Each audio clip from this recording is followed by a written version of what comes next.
Nutritional assessment কাকে বলে না assessment of the nutritional status of communities is one of the preliminary step is formation of any public health strategy to combat malnutrition.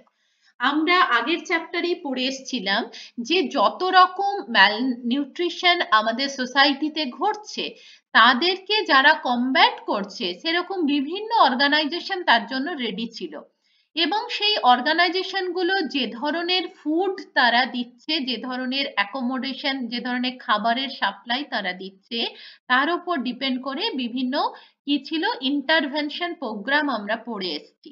সেই intervention প্রোগ্রামগুলোর মাধ্যমে public হেলথকে যখন আমরা সেটাকে strategy নেব, public হেলথকে improvement করব, তখন কি হবে আমরা ম্যালনিউট্রিশনকে প্রতিহত করতে পারবো।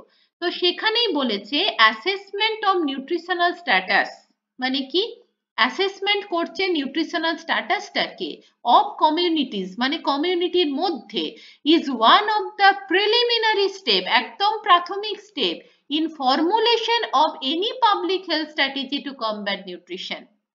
পাবলিক হেলথ যে ধরনের স্ট্র্যাটেজি গুলো গভর্নমেন্ট নিয়েছে প্রিভেন্ট ম্যালনিউট্রিশনকে প্রিভেন্ট করার জন্য তাদের প্রাথমিক প্রিলিমিনারি স্টেপ হলো নিউট্রিশনাল অ্যাসেসমেন্ট। ক্লিয়ার হয়েছে এটুকু? হ্যাঁ ম্যাম। ওকে, এবার দেন আমরা দেখতে পাচ্ছি the goal aims and objective of the nutritional status. Very important, পরীক্ষায় কোয়েশ্চেন হামেশাই পড়তে পারে। Right the aims of nutritional assessment of the community. Right 4 aims or 2 aims of the nutritional assessment. ঠিক আছে, তাহলে ভালো করে মুখস্থ করতে হবে। To map out the magnitude and geographical distribution of malnutrition as a public health problem মানে কি ম্যাপ আউট করতে হবে, একটা ছবি করে নিতে হবে, একটা ম্যাগনিটিউড আর জিওগ্রাফিক্যাল ডিস্ট্রিবিউশন কোন জায়গায় কোথায় কতজন ম্যালনারিশ পিপল আছে এবং তাদের বয়সটা কত, তাদের সমস্যাটা কি, এটা আমাদের আগে কি করে নিতে হবে একটা ম্যাপ আউট করে নিতে হবে যাতে করে সেই জায়গায় গিয়ে আমরা কি করতে পারি কাজ করতে পারি এবং সঠিক ভাবে সঠিক ইভ্যালুয়েশন সঠিক মনিটরিং এর মাধ্যমে আমরা ম্যালনিউট্রিশনকে প্রতিহত করতে পারি। Number 1। Number 2, to discover and analyze the ecological factor that are directly or indirectly responsible মানে কি বলেছে যে এমন কিছু প্রবলেম থাকে যে জায়গায় তোরা দেখতে পাচ্ছিস যে সেই জায়গার মানুষজন দিনের পর দিন নানা রকম সুযোগ সুবিধা পাওয়ার সত্ত্বেও তাদের কিন্তু ম্যালনিউট্রিশন প্রিভেন্ট হচ্ছে না, তখন দেখতে হবে ডিসকভার করতে হবে যে কি সমস্যা লুকিয়ে আছে সেখানে, কেন হচ্ছে না এবং সেটাকে ইকোলজিক্যাল কোন কোন ফ্যাক্টর, ইকোলজিক্যাল মানে পরিবেশগত, পরিবেশগত কি সমস্যা যে তারা যে মাটি থেকে খাবারটা খাচ্ছে সেটাই কি দূষিত, না তারা যে জলটা ইনটেক করছে সেটা কি দূষিত, সেটা কি শরীরের জন্য উপযুক্ত নয়, বা তারা কি হেলদি খাবার খাচ্ছে না বা কোনো ফুড কি তারা মিসিং করছে, তো সেইটা ডিরেক্টলি আর ইনডিরেক্টলি ভালো করে ডিসকভার করতে হবে এবং সেটাকে অ্যানালাইজ করতে হবে যে কেন ম্যালনিউট্রিশন প্রিভেন্ট করা যাচ্ছে না ওই এরিয়া থেকে, এটাকে অ্যানালাইজ যারা করতে পারে তারাই হলো actually scientist or researcher. Two suggest appropriate corrective measure not only for the control and eradications of malnutrition but also the subsequent food or nutrition মানে কি to suggest appropriate corrective measures একদম appropriate corrective measures মানে কিভাবে কতটা কি দরকার তাকে সেই জায়গাটাই যে তার কোন জায়গায় ভিটামিন এর ডেফিসিয়েন্সি হচ্ছে, না তার প্রোটিনের চাহিদার দরকার, না তার ক্যালসিয়ামের চাহিদা দরকার, সেইটাকে কারেক্টিভ মেজার্স করতে হবে, অ্যাকচুয়াল প্রবলেমটা তার কোথায়, কি দেওয়া উচিত তাকে সেটাকে আগে কি করতে হবে, সেটাকে আগে ধরতে হবে, অ্যানালাইজ করতে হবে, মনিটরিং করতে হবে।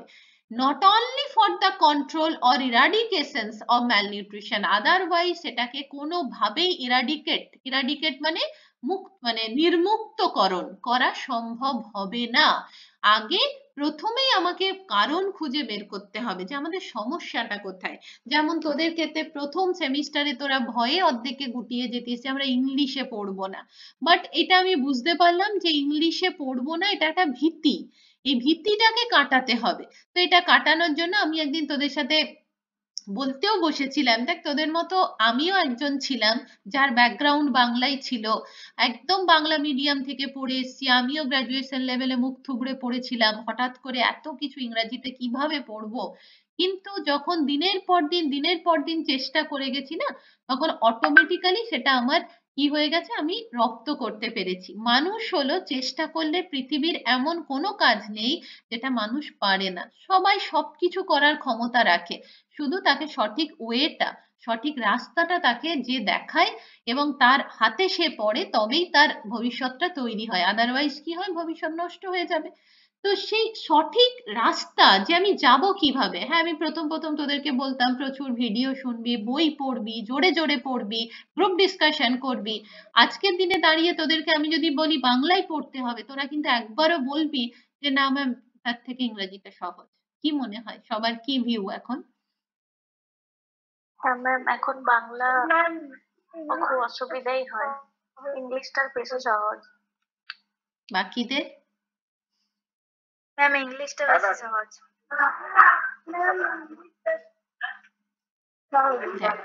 দেখ একটা সময় তোদের ভয় লাগতো, এখন তোদের নিজের মুখ দিয়েই বেরিয়ে যাচ্ছে যে না এটাই বেটার, এটা ঠিক আছে, কোনো অসুবিধা নেই, ঠিক আছে আমরা তো পড়ে নিচ্ছি, আমরা লিখতে পারছি, আর কি অসুবিধা। এখন বাংলা পড়তে দিলে তোরা আটকে যাচ্ছিস, বাংলায় প্রেজেন্টেশন দিতে গিয়ে আটকে যাচ্ছিস, মুখ দিয়ে 100 মানে অনেকবার অনেক টার্মিনোলজি ইংলিশেই বেশি বেরিয়ে যাচ্ছে, কেন? কারণ প্র্যাকটিস, আমরা যে জিনিসটা যত বেশি প্র্যাকটিস করব, আমরা সেই জিনিসে তত নিজেকে ডেভেলপ করব, ঠিক আছে? তো যাই হোক, আমরা কি বুঝতে পারলাম right the aims of the nutritional assessment?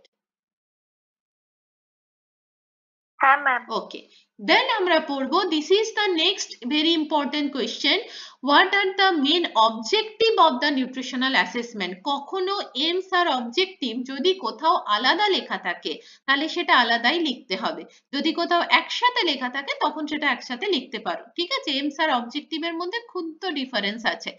তাহলে the objective of nutritional assessment কি? To determine the type of malnutrition, that's আর কি টাইপ অফ কোয়েশ্চেন্স, হোয়াট, যে কি ধরনের ম্যালনিউট্রিশন হয়েছে। আমরা বলেছি না যে আমরা ম্যালনিউট্রিশন শুধু সিলেবাসটা পড়েছি, এর ভেতরে অজস্র কিছু আমার পড়াতে বাকি আছে। তো কি ধরনের ম্যালনিউট্রিশন আমরা পড়েছি, যে specific kind of malnutrition are happened in this community. অনেক টাইপের স্পেসিফিক ম্যালনিউট্রিশন ঘটে, সেটা ভিটামিন এ হতে পারে, ক্যালসিয়াম হতে পারে, আয়রন হতে পারে, তার হয় না, তো আয়োডিন হতে পারে। তো এরা তো স্পেসিফিক কাইন্ড অফ নিউট্রিয়েন্টের অভাবে হচ্ছে। তাহলে কি ধরনের ম্যালনিউট্রিশন? আমার প্রোটিনের অভাব, আমার এনার্জির অভাব, আমার প্রোটিনের সাথে ক্যালোরির অভাব, কোনটা ঘটছে সেইটাকে আইডেন্টিফাই করতে হবে। to to quantify the magnitude of the prevailing malnutrition, মানে কোয়ান্টিফাই করতে হবে যে কতটা লেভেলের ম্যালনিউট্রিশন তার ঘটেছে, মানে কতটা তার পরিধিটা, কতটা অল্প, একটু বেশি, আর একটু বেশি, কতটা কতটা তাকে সাপ্লিমেন্টারি ফিডিং বা তাকে ইন্টারভেনশন প্রোগ্রামের মধ্যে রাখলে সে ভালো হয়ে যাবে, তো how much. To identify at risk group, কারা রিস্ক জোনে বিলং করছে, চিলড্রেন, জন্ম থেকে 1 বছর বয়সী বাচ্চা, 2 বছর, 3 বছর, 4 বছর, 5 বছর, না অ্যাডোলেসেন্ট, না প্রেগনেন্ট, না ল্যাকটেটিং, না ওল্ড এজ, কারা প্রোন টু দা রিস্ক জোনে বিলং করছে, সেইটাকে কিন্তু কি করতে হবে, আইডেন্টিফাই করতে হবে। That's question mark is the who, WHO, মানে who means world health organization নয়, হু মানে কে। To determine the contributory factors, why, কোন ফ্যাক্টর গুলো কন্ট্রিবিউট করছে, কারা দায়ী এটার জন্য, যে মানে শিক্ষার অভাব, কুসংস্কার, সুপারস্টিশন, মিসকনসেপশন, কারা দায়ী, কেন ম্যালনিউট্রিশন দূর হচ্ছে না, কোন সমস্যা লুকিয়ে আছে, কোন কন্ট্রিবিউটরি ফ্যাক্টর গুলোকে ডিটারমাইন করতে হবে, ঠিক আছে? তো this are the objective of the nutritional assessment. Then আমরা আসল জায়গায় এবার পৌঁছালাম, সেটা হলো method of the nutritional assessment. কোন কোন মেথড না, বেসিক্যালি দুটো মেথড, একটা হলো ডিরেক্ট মেথড, একটা হলো ইনডিরেক্ট মেথড, একটা হলো ডিরেক্ট মেথড। ইনডিরেক্ট মেথডের মধ্যে কারা আছে না, ভাইটাল স্ট্যাটিস্টিক্স আর ইকোলজিক্যাল ফ্যাক্টর অ্যাসেসমেন্ট।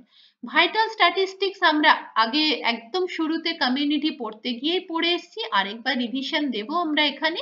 আর ইকোলজিক্যাল ফ্যাক্টর অ্যাসেসমেন্ট মানে ইকোলজি মানেই আমরা বাস্তুতন্ত্র বলতে বুঝি ইকোলজি।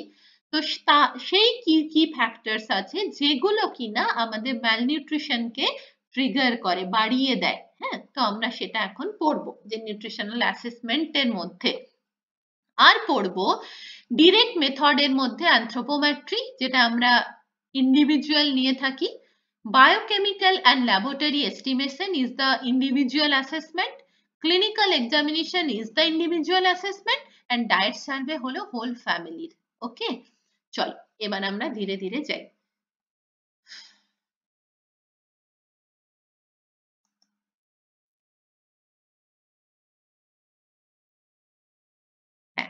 দেখ, প্রথমে বলেছে যে ভাইটাল স্ট্যাটিস্টিক্স কাকে বলে না, ভাইটাল স্ট্যাটিস্টিক্সকে এক কথাই বলা হয় is a important data or numerical information। তো নাম্বার দিয়ে বোঝা যাচ্ছে যে কতটা মানুষ মারা যাচ্ছে, কতগুলো বাচ্চা মারা যাচ্ছে, is a one kind of numerical value information concerning the vital events of human life such as birth, illness, marriage, migration and death within a population।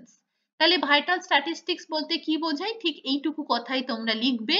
Vital statistics are important data or numerical information concerning the vital event of human life, দিয়ে such as birth, illness, marriage, migration, death within a population। পপুলেশনের মধ্যে এই কাজ এগুলো ঘটে তো আমাদের লাইফে, তাই না? জন্মানো, অসুস্থতা, বিবাহ, মাইগ্রেট হয়ে চলে যাওয়া বা অন্য দেশ থেকে আসা, ডেথ, এগুলো তো আমাদের জীবনের প্রাত্যহিক অঙ্গ, তাই না? প্রত্যেকটাই ঘটে প্রত্যেকটা মানুষের লাইফে। দেন বলেছে ভাইটাল স্ট্যাটিস্টিক্স এর আন্ডারে আমরা যখন প্রথম পড়েছিলাম অনেকগুলো সংজ্ঞা পড়েছিলাম, আবার সেগুলো একবার রিভিশন দিচ্ছি।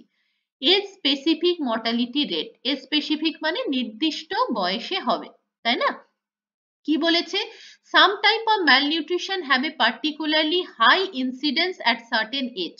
একটা নির্দিষ্ট সময়ে যে ধরনের মৃত্যু হারটা হয় সেটা ইনফ্যান্ট মর্টালিটি হতে পারে, 1 থেকে 4 বছর হতে পারে, 2 থেকে 5 মাসে হতে পারে, তাকে বলা হচ্ছে age specific mortality rate. Okay, then বলেছে morbidity and cause specific mortality. Morbidity মানে কি বলেছিলাম, মর্টালিটি আর মরবিডিটি বাংলা মানে কি বলেছিলাম,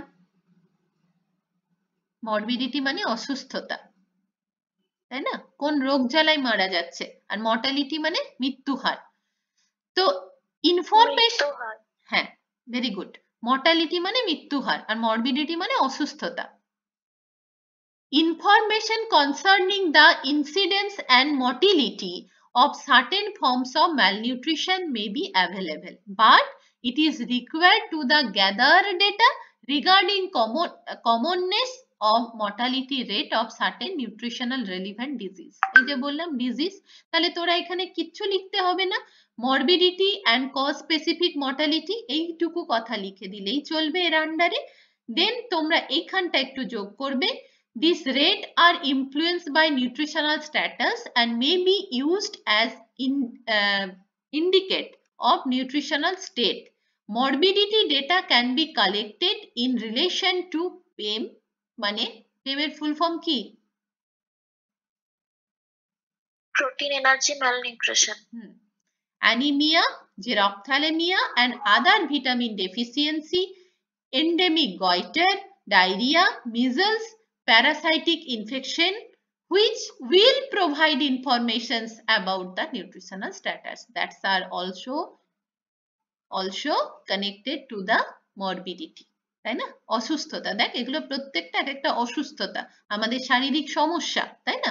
এগুলো মরবিডিটি, এর ফলে কত মানুষ মারা যাচ্ছে।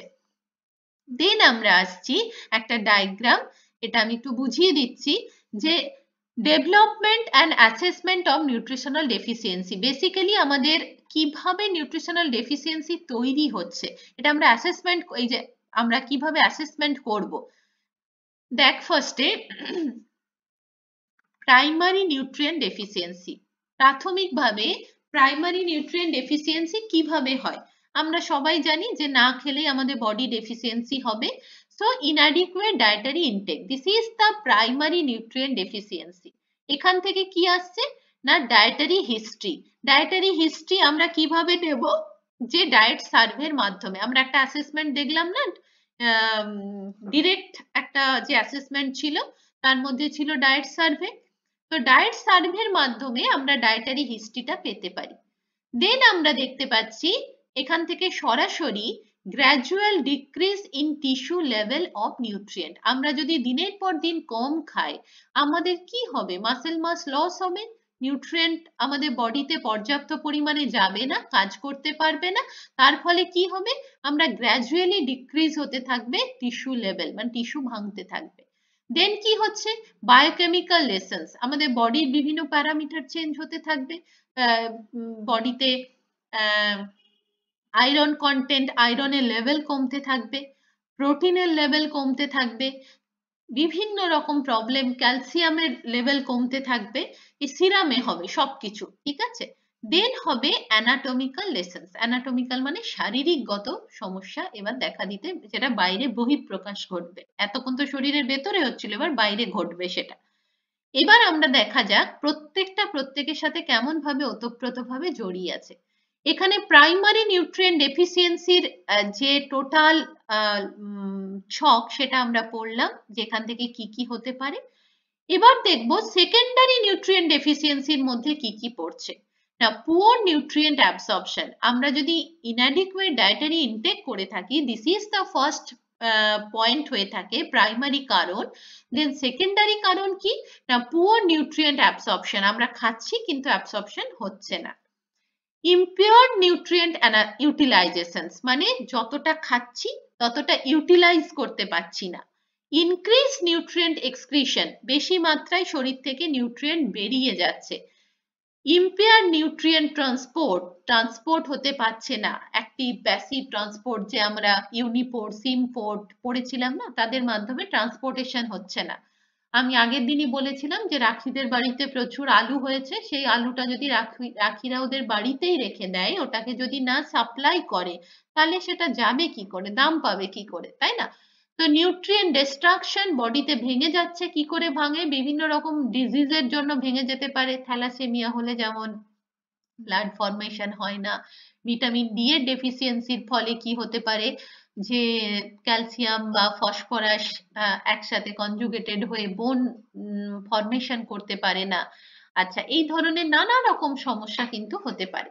ইনক্রিজ নিউট্রিয়েন্ট রিকোয়ারমেন্ট, এবং নিউট্রিয়েন্টের রিকোয়ারমেন্টের চাহিদা দিন দিন বৃদ্ধি পাচ্ছে, সেটাও যদি পূরণ না করি তাহলেও কিন্তু কি হতে পারে? সেকেন্ডারি নিউট্রিয়েন্ট ডেফিসিয়েন্সি ঘটতে পারে। এবার দেখ, এই সমস্ত পয়েন্টগুলো ট্রিগার করছে প্রাইমারি কজের সাথে, দিয়ে গ্র্যাজুয়াল টিস্যু লেভেল নিউট্রিয়েন্টটাকে লস করছে, গ্র্যাজুয়ালি ডিক্রিজ করছে। এবং এই ডিক্রিজ হওয়ার ফলে আমাদের কি হচ্ছে? না, analysis of blood, urine and tissue for nutrient. তখন আমরা কি করি? এগুলো টেস্ট করাই, দিয়ে টেস্ট করে কি হয় না, বায়োকেমিক্যাল অ্যাসেসমেন্ট হচ্ছে, বডির ভেতরে কি হচ্ছে এটা আমরা দেখতে পাচ্ছি। এবার কি হচ্ছে না, সরাসরি যখন টিস্যু ভাঙছে বায়োকেমিক্যাল লেসেন্স এর মাধ্যমে আমরা দেখতে পাচ্ছি যে analysis blood, urine, tissue alteration in the level of enzyme and metabolites. আমরা দেখতে পাই আমাদের প্যারামিটার গুলো চেঞ্জ হয়ে গেছে, তখন আমরা ডাক্তার দেখাই, ওষুধ খাই। আচ্ছা, এই এই যে কারণগুলো, ওষুধ খাচ্ছি, আমাদের প্রবলেম হচ্ছে, অ্যানালাইজ করা হলো কি কি সমস্যা, এটা কি আবার বলা হয় বায়োকেমিক্যাল অ্যাসেসমেন্ট। বায়োকেমিক্যাল লেসেন্স এর মাধ্যমে টেস্ট হলো, টেস্টের রিপোর্টটাকে আমরা যখন অ্যাসেসমেন্ট করব তাকে বলা হয় বায়োকেমিক্যাল অ্যাসেসমেন্ট। ওকে, দেন আমরা দেখতে পাচ্ছি অ্যানাটমিক্যাল লেসেন্স। এখানে ক্লিনিক্যাল ইভ্যালুয়েশন, ওই যে বললাম তোরা যে চোখে যে বিভিন্ন ওই আইসিডিএস সেন্টারে যাবি ভিজিট করতে আবার, হ্যাঁ, বা যে কোনো কমিউনিটিতে আমরা যাই অনেক সময়, সেখানে গিয়ে ক্লিনিক্যাল একটা আই চোখে দেখে নির্ধারণ করতে হয়। তোরা যেমন আগের বার গিয়ে দেখেছিলিস অনেক বাচ্চার স্কিনটা কেমন খসখসে ছিল, হ্যাঁ, তারপর আরেকগুলো কি দেখেছিলিস, কনজাংটিভাইটিস ছিল, চোখে ইরিটেশন ছিল, লাল লাল ছিল। তো this are the clinical evaluation. এবং ক্লিনিক্যাল এক্সামিনেশনস অ্যান্ড অ্যানথ্রোপোমেট্রি, এর ফলে কি দরকার? যে ক্লিনিক্যাল আই দিয়ে আমরা সেটাকে অ্যাসেসমেন্ট করব এবং অ্যানথ্রোপোমেট্রি দিয়ে আমরা সেটাকে আরেকবার নিউট্রিশনালি অ্যাসেসমেন্ট করে দেখে নেব যে তার বিএমআই ঠিক আছে কিনা। ঠিক আছে, এই গেল development and assessment of nutrition deficiency. বোঝা গেছে? হ্যাঁ ম্যাম। ফার্স্ট পয়েন্ট কভার হলো। সেকেন্ড আসছি, assessment of ecological factor. Ecology মানে কি? বাস্তুতন্ত্র। তো আমরা একটা যে কোনো, তোরা একটু যদি ভাবিস যে আমাদের যাদের বাড়ি এখনো গ্রামে আছে, পর্যাপ্ত হাওয়া বাতাস, খোলা বাতাস পাচ্ছে, একদম ফ্রেশ ফ্রুটস ভেজিটেবলস পাচ্ছে, ভালো দুধ পাচ্ছে, ভালো ডিম পাচ্ছে, শুদ্ধ অক্সিজেন পাচ্ছে, তো তারা যতটা নিজেদেরকে গ্রোন আপ করতে পারবে, ভালো থাকবে, শহরাঞ্চলের মানুষ যেগুলো সবই অপোজিট পায়, তারা কি ভালো থাকবে? না, কখনো না। যতই আমরা নিজেদেরকে ভালো রাখবো বলি না কেন, সেটা সম্ভবপরই নয়। কারণ human malnutrition is always an ecological problem. আগের দিনই বলেছিলাম this is the man made problem, মানুষ তৈরি করেছে এটা। so this the কি বলেছি, ecological problem is that it is the end result of the multiply overlapping and interacting factor in the community physical, biological and cultural environment. এই বেনগো 1940 তে বলেছে। তাহলে অ্যাসেসমেন্ট অফ ইকোলজিক্যাল ফ্যাক্টরের মধ্যে কি রইল, কি দেখতে পেলাম আমরা? না, ecology factor relates to the aetiology, aetiology মানে কারণ, and prevention of malnutrition include, এবার নিচের কারণগুলো আছে, কি কারণে বেসিক্যালি ম্যালনিউট্রিশন হচ্ছে। চলো দেখা যাক। প্রথম পয়েন্ট হলো conditioning infection. Infection is the first cause of the malnutrition. কি কি কারণে ইনফেকশন হতে পারে তোমরা ঠিক এইটুকু লিখবে যেটুকু আমার ইয়েলো পোর্শনে দাগ দেওয়া আছে। The commonly associated infection that may play contributory role of the malnutrition are bacteria infection করতে পারে, ভাইরাস করতে পারে, প্যারাসাইটিক করতে পারে, প্রোটোজোয়া করতে পারে। ব্যাকটেরিয়ার মধ্যে কারা আছে? টিউবারকিউলোসিস, টিবি, ঘন ঘন ঠান্ডা লেগে যাওয়া, বডির ইমিউনিটি পাওয়ার কমে যাওয়া, হুপিং কাশি, কাশি আর ভালো হয় না, ডায়রিয়া, ডিজিজ, ব্যাসিলারি ডিসেন্ট্রি মানে আমাশয়, এগুলো সব ব্যাকটেরিয়া ঘটিত রোগ। ভাইরাল কে আছে? মিজলস, মিজলস মামস রুবেলা, যেটাকে আমরা পক্স বলি, চিকেন পক্স। প্যারাসাইটিক, ম্যালেরিয়া আমরা জানি, ইন্টেস্টিনাল হেলমেন্থিস মানে ওই যে পেটে যে কৃমি হয় তোদের।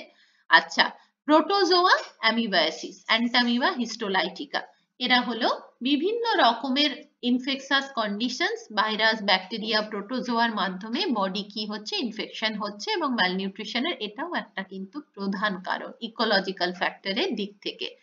দেন আছে ফুড কনজাম্পশন, আমরা কতটা পরিমাণ খাবো, এখানে যতজন আমরা আছি প্রত্যেকের কিন্তু ইন্ডিভিজুয়াল চাহিদা আলাদা, তাই না? তো the food consumption of a country's populations at a certain time can be indirectly estimated by food balance sheet or food disappearance data. পরীক্ষায় এরকম কোশ্চেন থাকে, ফুড ব্যালেন্স শিট বলতে কি বোঝো, what do you mean by food balance sheet, কি লিখবে?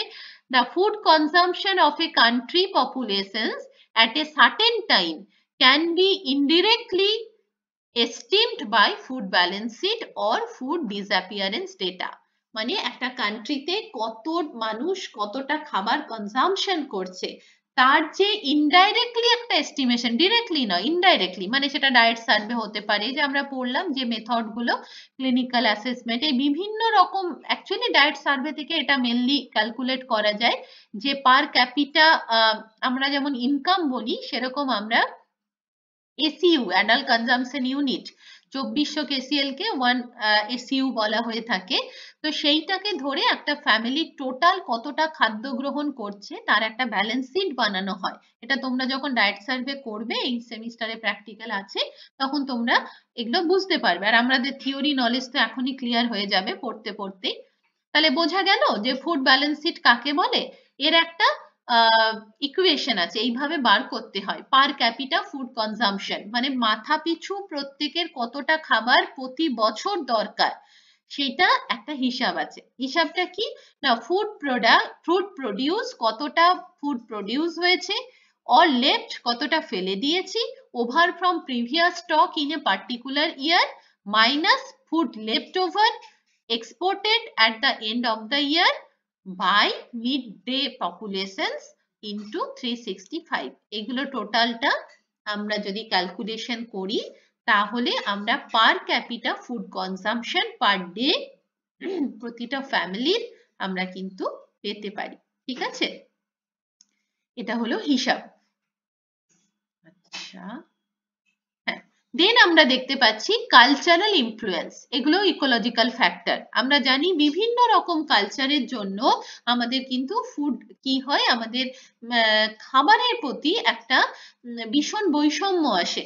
যেমন ধর যারা ভেজিটেরিয়ান তারা যদি প্রপার নন ভেজ মানে প্রপার ভেজিটেরিয়ানের মধ্যে যে প্রপার ফার্স্ট ক্লাস প্রোটিন যদি ইনটেক না করে, এবার আমি যখন সেই ভেগান ডায়েট একটা সেমিনার করেছিলাম তখন তোরা অনেকেই ছিলিস, তখন দেখেছিলিস ভেগানদের আবার অনেক রকম ডিস্ট্রিবিউশন হয়, যে কেউ মানে ওই ভেজিটেরিয়ান যারা সেটা ওভো ল্যাক্টো ল্যাক্টো, হ্যাঁ এরকম বিভিন্ন রকম ভাগ থাকে।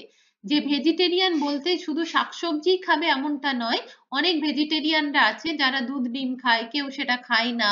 হ্যাঁ, তারপর অনেকে ভেজিটেরিয়ানদের মধ্যে একেবারে ভেগান।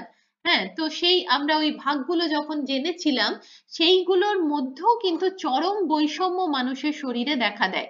একটা কি না, the cultural cure and prevention of the cultural influence such as food attitude, যে আমি কোন ধরনের খাবার খাচ্ছি। যারা নন ভেজ হয় আর যারা ভেজিটেরিয়ান হয়, যেমন এখানে সুমিত আছে, ও যেমন মাছ মাংস ডিম দেখলে ওর কিন্তু ভালো লাগে না, কারণ দীর্ঘদিন যে ওই খাবারটা না খেয়ে খেয়ে ওই খাবারের প্রতি তার একটা চরম অনীহা হয়েছে।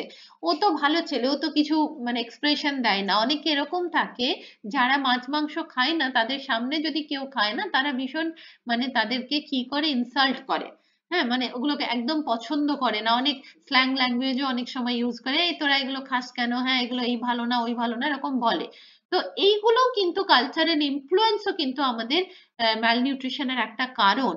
মিল pattern, local concept on the causes, cure and prevention of the disease, the general pattern of the child rearing, the regard of the food, nutrition and maternal care, along with the local cultural pattern in relation to food production, animal husbandry and food storage are extremely important. এত কথা লিখতে হবে না, একটা line শুধু লিখবে, the cultural influence such as food attitude, meal pattern and local concept on the causes, cure and prevention of the disease. ঠিক আছে, এইটুকু লিখতে পারো। বা cultural influence are affected the physiological condition of the populations. ঠিক আছে, এই কথাটা এইটুকু একটা লাইন লিখে দিলেই হয়ে যাবে। এবার আসছে সোশিও ইকোনমিক ফ্যাক্টর, এটা নিয়ে বলার কিছু নেই, যে the socio-economic status of the family determines, যে আমি কোন জায়গায় আছি, আমাদের টোটাল বাড়ির ইনকাম কেমন বা কোন কন্ডিশনে বিলং করি, তার উপরে food purchasing capacity and hence the nutritional status are depend on. ওকে, তাহলে এটা নিয়ে বলার কিছু নেই, তোরা এতদিনে সব জেনে গেছিস এই কথাটা সম্পর্কে। দেন আমরা আসছি সোশ্যাল ডেটা। কি কি সোশ্যাল ডেটা ইনফ্লুয়েন্স করছে না, পপুলেশন অফ কমিউনিটি, কত বড় সেই কমিউনিটিটা, family type, size, stability, spacing between children, দুটো বাচ্চার মধ্যে গ্যাপ কত আছে, education, housing and common amenities, বাড়িতে অ্যামেনিটিস আনন্দদায়ক জিনিস কি কি আছে, kitchen, food storage, water supply, latrine, sewage, এগুলো সবই কিন্তু সোশ্যাল ডেটার মধ্যে পড়ছে। প্রত্যেকটা জিনিসই আমাদের হেলথ কতটা ভালো থাকবে এগুলোর ওপর ডিপেন্ড করে। ধর যাদের রান্নাঘরটা একদম লাইট নেই, একটা বাড়িতে দুটো রান্নাঘর, যাদের সোশিও ইকোনমিক কন্ডিশন পুয়ার, যাদের সোশিও ইকোনমিক কন্ডিশন গুড, যাদের পুয়ার তাদের যে রান্নাঘরটা ওপেন, খোলামেলা, আলো বাতাস ঢোকে, বেশ সুন্দর। আর যাদের অনেক টাকা আছে, একদম ঘুপচি মতো চারিদিকে একদম অন্ধকার অন্ধকার টাইলস দিয়ে দিয়েছে, কম লাইট দিয়েছে, নোংরা, পরিষ্কার করে না, তাহলে পয়সা আছে কিন্তু তার নলেজ নেই, তার কনসেপ্ট নেই। তাহলেও যাদের পয়সা আছে তারা কি সবাই সুস্থ? না, সেই জ্ঞানটা থাকতে হবে। Education is the very important. ঠিক আছে, এইসব যে কোনো কারণের অজ্ঞতা বা আমাদের কুসংস্কার, মিসকনসেপশন, এদেরকে দূরীভূত করতে চাইলে education is the first priority. এটাকে প্রায়োরিটি দিতে হবে, এটা প্রধান হাতিয়ার, ঠিক আছে। দেন আসছি economic data, occupations, family income, tangible wealth like land, livestock, modern facilities, budgeting, expenditure of food, cloth, rent, fuel, electricity, এগুলো তো বাড়ির একটা খরচা প্রত্যেক মাসের। price of food, shops or market, seasonal variation, এগুলো কিন্তু depend upon the economical data, economic data, ঠিক আছে। আমাদের প্রত্যেকটা কিন্তু কি অকুপেশন, আমার বাড়ির বাবা কত টাকা রোজগার করে, ফ্যামিলি টোটাল ইনকাম কত, আমরা কোন ধরনের ফুডটা কিনছি, এই সব কিছুই কিন্তু আমাদের হেলথের ওপর একটা প্রভাব বিস্তার করে। কিন্তু সবকিছুকে কাটিয়ে উঠতে পারে যদি আমাদের প্রপার নলেজ থাকে। সো আমরা যদি এডুকেটেড হতে পারি, নিউট্রিশনালি এডুকেটেড হতে পারি, সো আমরা সবার থেকে ভালো থাকবো, ঠিক আছে। তো দেন বলেছে পরের পয়েন্ট কি, ফুড প্রোডাকশন। ফুড প্রোডাকশনের মধ্যে মানে কি, কতটা খাবার তৈরি হচ্ছে তার উপর ডিপেন্ড করছে। The assessment of food productions in a country or region has ultimately to be considered in terms of availability of the production of families. যে আমার যতটা খাবার দরকার আমার পরিবারের, বা ধর একটা গ্রামে 20টা পরিবার আছে, টোটাল 200 লোক আছে, আমি ধরলাম প্রতিটা বাড়িতে 10 জন করে আছে, সেই গ্রামে খুব ভালো চাল উৎপাদন হয় না, 200টা লোক খাবার মতনও হয় না, তখন তাদের কি করতে হবে, বাইরে থেকে তাদেরকে খাবার সংগ্রহ করতে হবে, বা পাবলিক ডিস্ট্রিবিউশন সিস্টেমের মাধ্যমে তাদের খাবারটা পারচেস করতে হবে। তো food productions is the very important point, যে কোথা থেকে প্রোডাকশনসটা হচ্ছে, কতটা প্রোডাকশনস হচ্ছে। এর মধ্যে প্রধান পয়েন্ট হলো ফ্যামিলি ফুড সাপ্লাই, যে বাড়িতে কি ধরনের খাবারটা সাপ্লাই হচ্ছে। এই ছোট্ট ছোট্ট বুলেট করে এক লাইন এই পয়েন্টগুলো লিখে দিলেই মিটে গেল। ফুড প্রোডাকশনস তোরা যদি এতটা না লিখিস, among them the most important aspects are দিয়ে bullet, family food supply, family farming method, land, livestock and fishing, finance, distribution of food like transport, storage, preservation, processing and marketing। হয়ে গেল food production নিয়ে গল্প। বোঝা গেছে কি বললাম? হ্যাঁ ma'am. Then health and educational service. হ্যাঁ, হেলথ অ্যান্ড এডুকেশনাল সার্ভিস এর মধ্যে কি আছে না, আমরা জানি যে যে কোনো মানুষের স্বাস্থ্য ভালো রাখার সাথে সাথে তার শিক্ষাটাও দরকার। শিক্ষা থাকলেই স্বাস্থ্য ভালো থাকবে, স্বাস্থ্য ভালো থাকলে শিক্ষাটাও ভালো হবে। তো দেন এখানে দেখতে পাচ্ছি ছোট্ট শুধুমাত্র পয়েন্ট গুলোকে পয়েন্ট আউট করবি, বেশি কথা লিখতে হবে না। হেলথ সার্ভিস, তার মধ্যে কি পড়ছে, the full information if possible should be gathered on the following points। Health সার্ভিসের মধ্যে কি কি পয়েন্ট লিখতে হবে না, general, number of hospital and centre, just একটা করে টার্মিনোলজি, একটা করে word, admission number, age group, outpatient number, age group, follow up system, home visiting, staff, doctor, medical assistant, nurse, infrastructure, ward, outdoor laboratory, office, kitchen, এগুলো এগুলো প্রত্যেকেই health সার্ভিসের সাথে প্রত্যেকটা ওয়ার্ড যুক্ত আছে।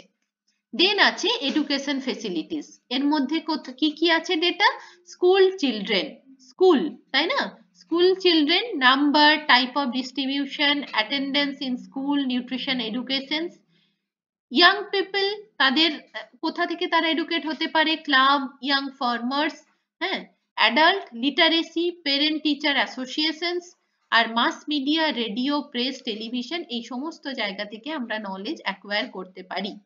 হয়ে গেল। দেন চলে আসছি direct assessment of the nutritional status. এটা খুব খুব ইম্পর্টেন্ট একটা টার্মিনোলজি, দে আর কালেকটিভলি কল্ড ABCD অ্যানালাইসিস। তোমরা যেহেতু নিউট্রিশনিস্ট হয়ে গেছো, এই কথাটা তোমাদের বারে বারে শুনতে হবে, ABCD মেথড। ABCD এর ফুল ফর্ম কি, A for anthropometric, B for biochemical, C for clinical, D for dietary analysis. ABCD method পরীক্ষার সময় এখান থেকে প্রচুর কোশ্চেন পড়ে, ঠিক আছে। চলো আজকে আমরা শুধু এটা পড়বো। এ হলো অ্যানথ্রোপোমেট্রিক, এই চ্যাপ্টারটাও বেশ বড়। Nutritional anthropometry, what do you mean by nutritional anthropometry? কাকে বলছে nutritional anthropometry? The nutritional anthropometry is an important component of routine nutritional assessment. আমরা যখন প্রতিদিন যে চেক আপ করি, যেমন অনেক মানুষ আছে যে যারা রুটিন মাফিক কিন্তু প্রতি মাসে একবার করে হাইট ওয়েট মেপে যায়। আমাদের ডিপার্টমেন্টেও এসে অনেক টিচার আছে রুটিন মাফিক মাপে। তো এই যে রুটিন মাফিক যখন কোনো কাজ, ব্লাড প্রেশার মাপা, হিমোগ্লোবিন টেস্ট করা, তারপর ব্লাড সুগার টেস্ট করা, এগুলো যখন রুটিন মাফিক হয়, that's are called the nutritional assessment. Anthropometry মানেই হলো হাইট ওয়েট, ঠিক আছে? সমস্ত বডি প্যারামিটার যতগুলো আমরা মেজার করতে পারি সেগুলোকে বলে nutritional anthropometric measurement. It is the used in commonly in the routine survey due to the simplicity and it needs least sophisticated equipment. অনেক ইকুইপমেন্ট দিয়ে এগুলোকে নির্ধারণ করা হয় এবং এর মধ্যে অনেক ইনস্ট্রুমেন্ট আছে যেগুলো খুব কস্টলি। যেমন বডি ফ্যাট আমরা যখন মেজারমেন্ট করি, আমার সাথে যারা অনেকে সার্ভেতে কাজ করতে গেছিস তারা জানবি যে স্কিন ফোল্ড ক্যালিপার্স বলে একটা ক্যালিপার্স আছে, অনেক রকমের ক্যালিপার্স আজকাল পাওয়া যায়। তার মধ্যে হারপেন্ডার ক্যালিপার্স বলে একটা ক্যালিপার আছে, আমাদের ডিপার্টমেন্টেও আছে। তো সেই ক্যালিপারটা ভীষণ দামি, আর আমরা ওই অত টাকা দিয়ে, ওটার প্রায় 50-60 হাজার টাকার মতো দাম। তো ওই ক্যালিপারটা কারো হাতে খারাপ হয়ে যাওয়া মানে ওটা পুরো ওয়েস্ট অফ মানি। তো তার জন্য ইজি টু মানে ট্রান্সপোর্ট করার জন্য এখন এইরকম তো লোকালি হালকা হালকা টাইপের প্লাস্টিকের এখন অ্যাসেসমেন্ট টুল বেরিয়ে গেছে। যেমন অ্যানথ্রোপোমেট্রিক রড আগে ছিল, এখন আমরা কিসে মাপি? স্টিডিওমিটার। এই রডটার আরেকটা নাম কি? রড হলে যে সরু বিশাল ভারী হয়, ব্যাগটা তোরা দেখেছিস আমাদের ডিপার্টমেন্টে আছে, তো ওটা ভেঙে যায়, মরচে লেগে যায়, নষ্ট হয়ে যায়, ক্যারি করাও খুব মুশকিল, খুব ভারী হেভি ওয়েট। তো ওটার বিকল্প বেরিয়ে গেছে এখন স্টিডিওমিটার, খুব হালকা, দেখেছিস আমরা ডিপার্টমেন্টে সেট করা আছে। ইট ইজ দা তাহলে কি বললাম, কিছু সফিস্টিকেটেড ইকুইপমেন্ট আছে যেগুলো দিয়ে আমরা অ্যানথ্রোপোমেট্রি মেজারমেন্ট করতে পারি। তো কোথায় কোথায় অ্যাপ্লিকেশনটা হয়, অ্যাপ্লিকেশন অফ নিউট্রিশনাল অ্যানথ্রোপোমেট্রি কোথায় কোথায় প্রয়োগ করা হয়? না, ফার্স্ট হলো it is a very useful tool for the in our field and also the anthropology field, ঠিক আছে? তো কোথায় হচ্ছে দেখা যাক। assessment of extent of undernutrition in vulnerable group of populations, এটা মাপার জন্য এটা আদর্শ একটা ওয়ে, পন্থা। then monitoring of individual children at regular intervals, monitoring of individual children at regular intervals, মানে কি আমরা এর মাধ্যমে প্রতিটাই, যে তোরা আইসিডিএস সেন্টারে যে গ্রোথ চার্টটা দেখেছিলিস, এখন আমরা আবার ওটা পড়বো পরবর্তী ক্ষেত্রে, যে প্রত্যেক মাসে বাচ্চার ওয়েট নেওয়া হচ্ছে, হাইট নেওয়া হচ্ছে, এই যে কন্টিনিউয়াস মনিটরিং, এটা এর মাধ্যমেই সম্ভব, মান্থলি অর কোয়ার্টারলি। ওকে, দেন কি আছে? Identification of children who are at risk of undernutrition to target and priorities nutrition action program, মানে কোন বাচ্চাগুলো at risk জোনে বিলং করছে, কারা টার্গেট জোনে আছে, তাদেরকে প্রায়োরিটিস দিতে হবে, তাদেরকে নিউট্রিশন প্রোগ্রামটা তাদের উপর সেইভাবে কাজ করতে হবে। so as to control the extent of undernutrition, anthropometric measurement are useful in mid-term appraisal or terminal evaluation. তোরা আইসিডিএস সেন্টারে দেখতে পাবি, আইসিডিএস এর যিনি অঙ্গনবাড়ি ওয়ার্কার থাকে তাকে প্রত্যেক মাসে একটা রিপোর্ট পাঠাতে হয় সুপারভাইজারকে, আবার এটা অনেক সময় 3 মাস ছাড়া হয়, অনেক সময় 6 মাস ছাড়া হয়। তো যখন যেভাবে তাদের উপর গাইডলাইন্স থাকে তারা সেভাবে পাঠায়, বেসিক্যালি প্রত্যেক মাসেই পাঠাতে হয়, ঠিক আছে? এইভাবে কি হয়, যে কোনো একটা প্রোগ্রাম ইভ্যালিউশন হয়, যত ইভ্যালিউশন হবে, যে তোদের সেমিস্টার প্রথা কেন চালু হয়েছে, এতে বাচ্চাদের ওপর চাপ কম দেওয়া হচ্ছে। আমি জানি না কতটা চাপ কম দেওয়া হচ্ছে, আমার তো মনে হয় বেশি চাপ লাগছে। তো যাই হোক, এই যে যত ইভ্যালিউশন হবে সেমিস্টারের দৌলতে কি হচ্ছে, তোদের কোনো সময় তোদের ফাঁকা নেই, প্রতিদিনের পড়া প্রতিদিন করে ফেলতে হচ্ছে, এর মধ্যেই তোরা নাচ গান আবৃত্তি সেমিনার ওয়েবিনার মানে একের বারকা এক কাজ করে যাচ্ছিস, সারাক্ষণ দৌড়াচ্ছিস, সারাক্ষণ বসে থাকার কোনো টাইম নেই। এক সপ্তাহ যদি আমি নষ্ট করে দিয়েছি একটা সেমিস্টারের, আমার অনেক কিছু হারিয়ে ফেলবো আমরা।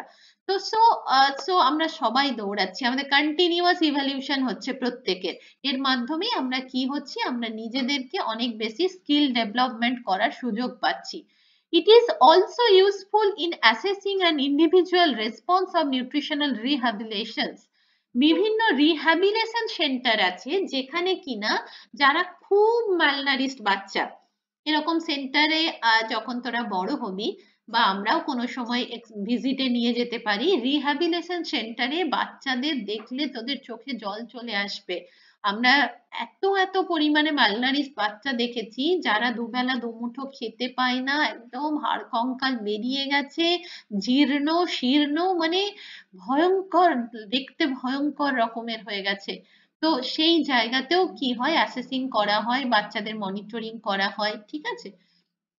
আচ্ছা, দেন কি বলেছে যে it is use to assess the impact of seasonal variation of food supply on nutritional status of the community. কোন সিজনে কোন ফুডটা পাওয়া যাচ্ছে তার উপর ডিপেন্ড করে কি হয়, আমাদের নিউট্রিশনাল মানে সেই খাবারটাকে বেশি দিতে বলে। ধর শীতকালে কমলা লেবু খুব সস্তা, তাহলে ভিটামিন সি এর আদর্শ উৎস হিসাবে আমরা কমলা লেবু দিতে পারি, আমলা দিতে পারি, সেই সময় খুব বেশি পাওয়া যায়, প্রচন্ড পরিমাণে ভিটামিন সি অ্যান্টিঅক্সিডেন্ট তার মধ্যে আছে। তো সেইগুলো যে কমিউনিটিতে যে ধরনের নিউট্রিশনের ঘাটতি ঘটছে সেগুলোকে আইডেন্টিফাই করে সেই ধরনের ফুড সেখানে প্রোভাইড করা, এগুলোকে বলা হয় পাইলট প্রজেক্ট। গভর্নমেন্ট এর মাধ্যমে আমরা আগে যে ইন্টারভেনশন প্রোগ্রামগুলো পড়ে আসলাম, যে মিড ডে মিল, আইসিডিএস, বালওয়ারি প্রকল্প, প্রধানমন্ত্রী তারপর কি ছিল, গ্রামোদয় যোজনা, অন্তর্দয় যোজনা, এগুলো সব এর মাধ্যমেই, এই পাইলট প্রজেক্টের মাধ্যমেই, অ্যানালাইসিস ইভ্যালুয়েশনের মাধ্যমে কারা করছে, রিসার্চাররা করছে, বিভিন্ন ফিল্ডে কাজ করছে, তাদেরকে ডেটা পাবলিকেশন করছে, সেই ডেটা ওই যে দিয়ে বড় বড় প্রজেক্ট আনায়, সেই প্রজেক্টের ইভ্যালুয়েশন রিপোর্ট গভর্নমেন্টের কাছে যায়, সেগুলোর অ্যানালাইসিস হয়, সেই জায়গার কাজ হয়, সেগুলো উন্নতি হয় সেই জায়গায়। এইভাবে কন্টিনিউয়াস মনিটরিং হচ্ছে, কারা করছে, রিসার্চাররা, কমিউনিটি ডেভেলপাররা, কমিউনিটি নিউট্রিশনিস্টরা, ঠিক আছে। তো এই গেল টোটাল অ্যাপ্লিকেশন, নিউট্রিশনাল অ্যানথ্রোপোমেট্রি কোথায় কোথায় প্রয়োগ হয়। এবার আমরা দেখব common anthropometric measurement. Common anthropometric মেজারমেন্টের মধ্যে একটা হলো বডি মাস অ্যাজ জাজ by body weight. Body mass মানে কতটা আমার ওয়েট আছে, ঠিক আছে। Linear dimensions, specially height, linear dimension বলতে বোঝায় আমাদের হাইটকে। Body composition and reserves of energy and the protein. Body composition measurement বললাম, পার্সেন্টেজ অফ বডি ফ্যাট, কতটা বডিতে ফ্যাট, এনার্জি, প্রোটিন কতটা আছে সেটা মাপা হয়। এগুলো হলো একদম কমন অ্যানথ্রোপোমেট্রিক মেজারমেন্ট। কি বলেছে, অ্যাজ জাজ by the principal superficial soft tissue, আমাদের এই যে মেদ কতটা আছে, এই যে চর্বি কতটা আছে, কোথায় বুঝতে পারি, এই যে এখানটা দেখে, ঠিক আছে, এই যে হাতের এই যে পোর্শনটা, তার এই হাতটা দেখায়, এই যে আমার হাতটাকে যদি আমি এরকম করে ধরি আর এইখান থেকে এইখানটা দৈর্ঘ্যটা নিয়ে এই জায়গাটা যদি আমরা এরকম চিমটি কেটে তুলি, তাহলে বডি ফ্যাট কতটা আছে আমরা বাইসেপস ট্রাইসেপস থেকে সেটা নির্ধারণ করতে পারি। আমি পরে পরে পড়াচ্ছি আর বলে দিচ্ছি, এগুলোই তোদের প্র্যাকটিক্যালে আছে, মানে প্র্যাকটিক্যাল করতে হবে। তাহলে superficial soft tissue, subcutaneous fat and muscle circumference, এগুলোর মাধ্যমে আমরা বডি ফ্যাট মেজারমেন্ট করতে পারি, যেটাকে বলে PBF, percentage of body fat calculation. Then আমরা দেখতে পাচ্ছি বডি ওয়েট, কি করে মাপবো ওয়েট মাপার। এবার তোমরা কিন্তু সায়েন্টিফিক মেথড তোমাদের শিখতে হবে, শুধু ওখানে দাঁড়িয়ে গেলেই হবে না। চলো দেখি। Body weight is the most used and the simplest reproducible anthropometric measurement for overall nutrition status of individuals, especially for the children. এখানে দেখ তিনটে ছবি দিয়েছে, A, B, C। এখানে A দিয়ে কি বলছে, put hand through leg holes। তোরা আইসিডিএস সেন্টারে যদি যাস দেখতে পাবি বাচ্চাদের প্যান্টের মতো, এই যে দেখতে পাচ্ছিস প্যান্টের টাইপের একটা প্যান্ট পরিয়ে দিয়েছে, দিয়ে হ্যাঙ্গিং মেশিনে একটা ওয়েট হ্যাঙ্গিং ঝুলিয়ে দিয়েছে, দিয়ে তার ওয়েট করছে। এইটাকে, এই পদ্ধতিটাকে কি বলে জানা আছে কারো?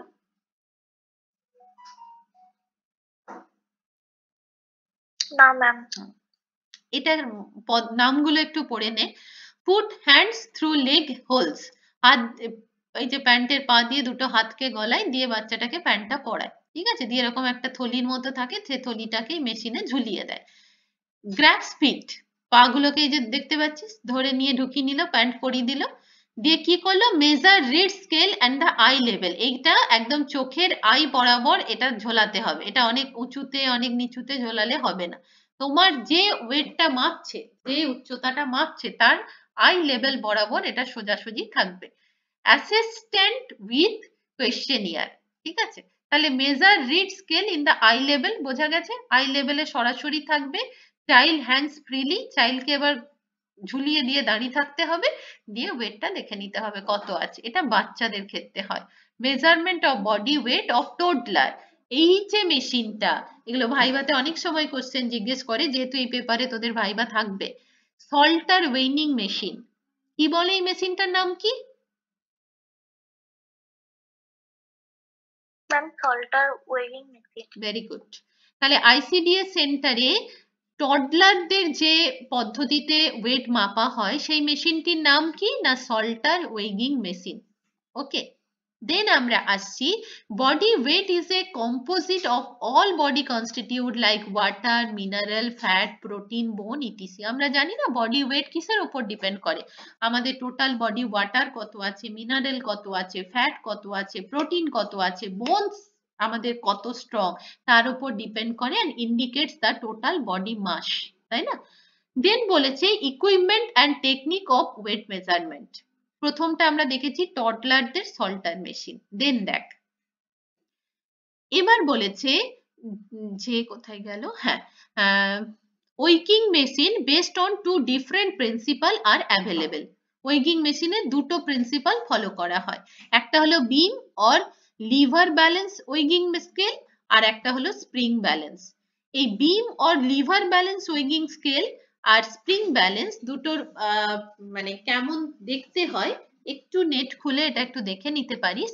আর স্প্রিং ব্যালেন্সটা হলো এই যে এটা, use the bathroom type weighing scale but it should not be used as it easily becomes stretched and inaccurate from frequent use। Spring ব্যালেন্সটা খুব একটা ইউজ হয় না, বেসিক্যালি এই Salter type beam balance has been found to be reliable and it's currently use in the ICDS centre. বললাম না ICDS সেন্টারে এই মেশিনটা তোরা খুব দেখতে পাবি, তারা বাচ্চাদের ওইভাবে ওয়েট করায়, কারণ তারা তো অত প্রপারলি এই ওয়েট মেশিনে দাঁড়াতেও পারবে না, তাদের ওই ওয়েটটা এই মেশিনে দেবেও না পর্যাপ্ত।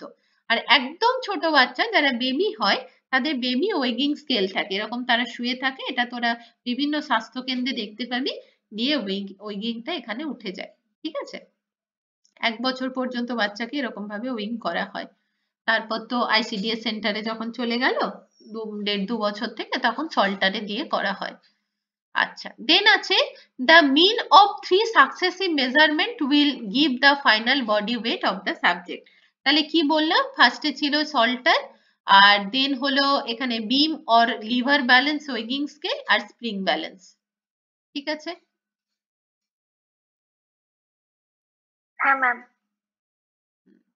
এখানে একটা জিনিস বলার, সেটা হলো যখন আমরা ওয়েট মেশিনে দাঁড়াবো সবসময় আমাদের খেয়াল রাখতে হবে কাঁটাটা যেন জিরোতে সেট থাকে, জিরোতে যদি সেট না থাকে তার মানে তোমাকে ধরে নিতে হবে মেশিন গন্ডগোল আছে। যতটা এরর দেবে, আমাদের ডিপার্টমেন্টে যেমন সবসময় কাঁটাটা 5-এ থাকে অনেক সময়, তাহলে ওই 5 মাইনাস করে তোমাকে ওয়েটটা ক্যালকুলেট করতে হবে, ঠিক আছে। 0.1 কেজি মানে অনেক সময় 0.1 মানে 1 কেজি প্লাস মাইনাস অনেক সময় হয়ে থাকে, ঠিক আছে, তো সেটা একটু খেয়াল রাখতে হবে। The choice of suitable weight scale is busy to obtain accurate measurement of body weight। Basically এটা এই জন্যই চয়েস করা হয়। দেন আছে হাইট, হাইট কি দিয়ে মাপবো রে, ইকুইপমেন্ট কি হাইটের, for older children and adult the vertical measuring rod or a scale fixed to a well can be employed, যাকে বলে anthropometric rod, ঠিক আছে। দেন দেখ standing height of the measure anthropometer rod or stadiometer scale, তোরা যেটা এখন use করিস, যেটা আমাদের ডিপার্টমেন্টে সেট করা আছে, দ্যাটস আর দ্য স্টিডিওমিটার স্কেল, আর যে রডটা ভেঙে পড়ে আছে সেটা হলো অ্যান্থ্রোপোমেট্রিক রড। তো whereas in case of infant and early preschool children তাদেরকে কিভাবে মাপা হয়, এই যে মেশিনটা দেখতে পাচ্ছি শুয়ে এরকম করে আছে এটাকে বলে ইনফ্যান্টোমিটার, বাচ্চাদের এইভাবে মাপা হয়। রিকম্বিনেন্ট লেন্থ মানে কি, তাদেরকে এরকম করে শুইয়ে দেওয়া হয়, দিয়ে ক্রাউন হিল লেন্থ মানে মাথা থেকে পায়ের টো পর্যন্ত, এই যে পাটা দেখতে পাচ্ছিস, মাথা থেকে পায়ের টো বুড়ো আঙুল পর্যন্ত লেন্থটাকে মাপা হয়। এটাকে কি বলে? Crown heel length. এগুলো ভবিষ্যতে যখন তোমরা মানে নিজেরা ক্লিনিকে বসবে তখন এগুলো প্রচুর কাজে লাগবে। আর যখন হসপিটালে ইন্টার্নশিপ করতে যাবে তখন তোমাদের যারা শেখাবেন তারা কিন্তু এই রকম টার্মিনোলজি ইউজ করবে, তোমাদের আর গোদা বাংলায় ভেঙে আর বলবে না।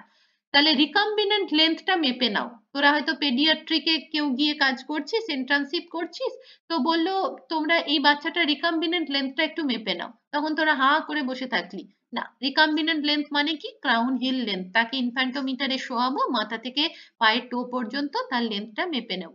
এই মেশিনটার নাম কি? ইনফ্যান্টোমিটার। ক্লিয়ার? ওকে।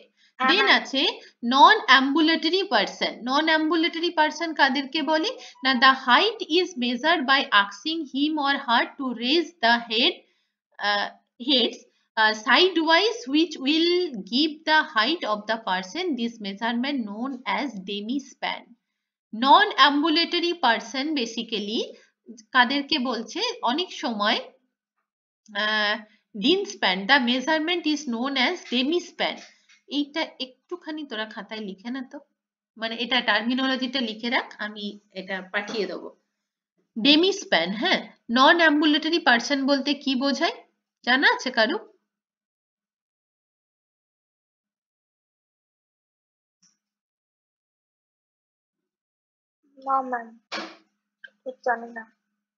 জানিস না? আচ্ছা।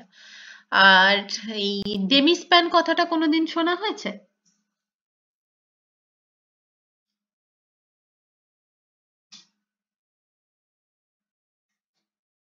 তোরা তো অনেক সময় অনেক ওয়েবিনারে জয়েন করিস, শুনেছিস কখনো? শুনেছি কিন্তু ঠিক মনে পড়ছে না যে জিনিসটা কি।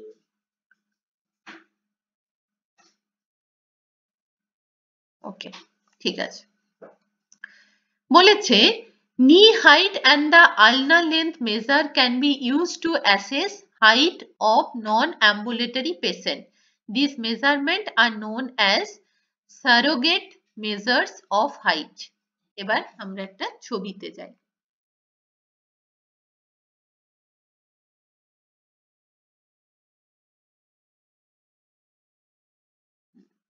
কোথায় দিয়েছে? অ্যানথ্রোপোমেট্রিক, হ্যাঁ। আচ্ছা, এই জায়গাটা একটু ইয়ে করে রাখ, মানে এই জায়গাটাকে নোট করে রাখ, আমি একটু পরে এটা দেখছি, আমার এখানে ছবি থাকলে আমি দেখাচ্ছি, তারপর বোঝাচ্ছি, ঠিক আছে? নাহলে আমি একটু নেট থেকে নিয়ে ছবিটা বলছি, ছবিটা না দেখলে বুঝতে পারবি না। আচ্ছা, একটু ফার্স্টে দেখ, আমরা স্টিডিওমিটারে সবাই দাঁড়াই। আমি অনেক সময় দেখেছি যখন কেউ দাঁড়ায় তোরা সবাই পায়ের দিকটা বেশি লক্ষ্য করিস, আর সে যে কেমন করে দাঁড়ালো সেটা কিন্তু তোরা একবারও খেয়াল করিস না।